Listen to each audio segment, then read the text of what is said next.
Vamos a comenzar este video explicando en principio en qué consiste el enrutamiento inter-VLAN y cuáles son los tipos de enrutamiento inter-VLAN que podemos implementar. Recordemos que las VLANs, las redes LAN virtuales, sirven para segmentar los dominios de difusión y que se utilizan frecuentemente también como una medida de seguridad para evitar que dispositivos de distintas áreas dentro de la organización puedan conectarse directamente. Sin embargo, en algunas ocasiones, los departamentos de la organización necesitan intercambiar cierto tipo de información y en esos casos es necesario enrutar el tráfico de estas redes que inicialmente fueron segmentadas. Aquí es donde se introduce el concepto de enrutamiento inter-VLAN. Podemos decir entonces que el enrutamiento inter-VLAN es un proceso que permite intercambiar tráfico de datos entre dos o más redes LAN virtuales a través de un dispositivo conocido como el enrutador o el router. En la imagen que vemos al lado derecho tenemos una topología que representa el enrutamiento inter-VLAN antiguo o el enrutamiento inter-VLAN clásico, en donde se necesitaba de un router que conecte cada una de sus interfaces a una VLAN distinta y de esa forma podamos enrutar el tráfico que viaje de una VLAN a otra. Aquí podemos ver cómo los mensajes entran al switch por un puerto correspondiente a la VLAN 50 del área de contabilidad, salen por otro puerto que también corresponde a la VLAN 50 y así entran al router. En el caso del router no hay nada especial que configurar, simplemente hay que activar la interfaz y ponerle una dirección IP del mismo segmento lógico que en nuestro ejemplo la 192.168.5.0/24.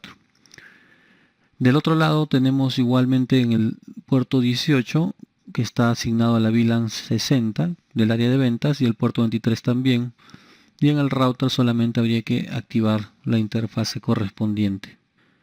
Este enrutamiento, que era el enrutamiento que se usaba inicialmente cuando se implementaba el enrutamiento inter-VLAN, presenta algunas limitaciones.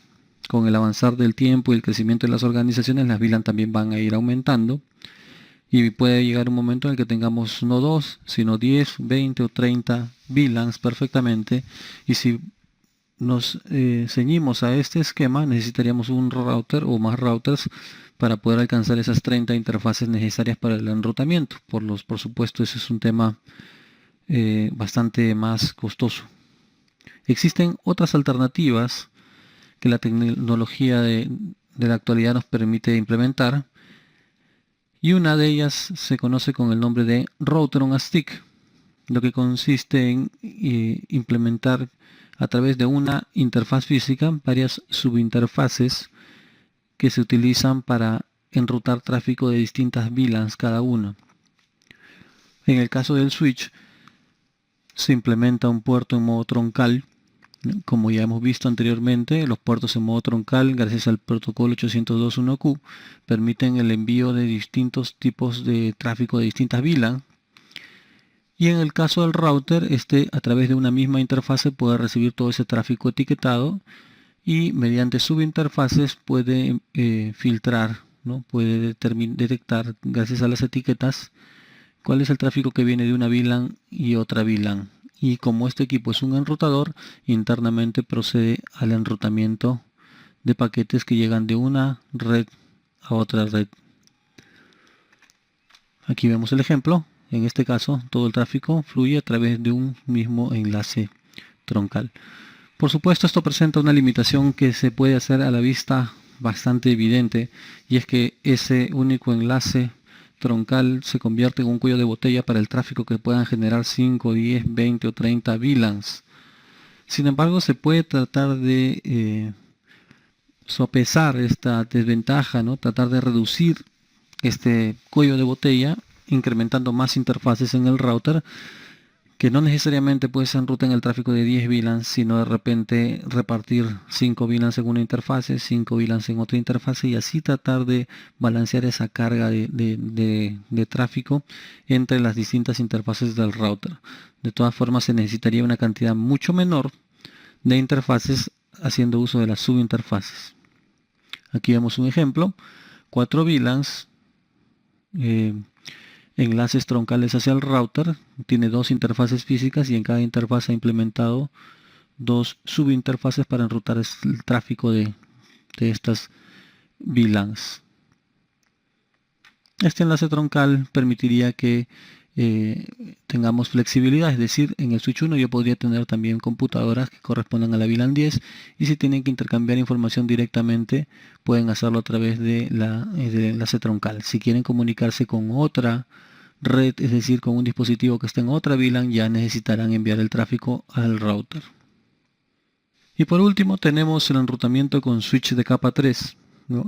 En la actualidad existen switches más modernos que permiten incorporar dentro de sus funciones las funciones de un enrutador y la ventaja quizás más interesante es de que estos switches son capaces de conmutar en capa 3, con lo que se acelera bastante el proceso de enrutamiento. En el ejemplo anterior, el switch hace su trabajo de conmutación, el mensaje tiene que pasar al router para recién pasar a realizar las operaciones de capa 3 con la correspondiente con el correspondiente delay, ¿no? Retardo que amerita el traspaso de los paquetes de un equipo a otro.